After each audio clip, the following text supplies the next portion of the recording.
এর পাশাপাশি আরও কিছু দাবি আমাদের আছে, যেগুলো আমরা অলরেডি আপনাদের প্রেস রিলিজের মাধ্যমে আমরা বলে দিয়েছি।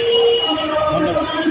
আচ্ছা, আপনারা এটা কোন কোন সংস্থা বা কোন সংগঠনের মাধ্যমে? আমাদের এটা সেবক সংগঠন, এটা সরকার অনুমোদিত। গত 8 বছর যাবৎ আমরা এই সংগঠনের কার্যক্রম পরিচালনা করে আসছি। এটা একটা অরাজনৈতিক অলাভজনক স্বেচ্ছাসেবী সামাজিক সংগঠন।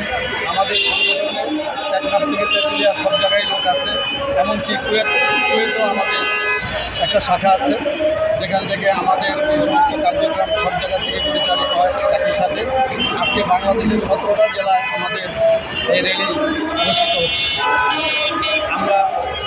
আমাদের এই সংগঠনে কোনো দল নাই, কোনো মত নেই। হিন্দু, মুসলমান, বৌদ্ধ, খ্রিস্টান, যে কোনো দলের লোক, যে কোনো রাজনৈতিক দলের লোক আমাদের সাথে অংশগ্রহণ করতে পারবে।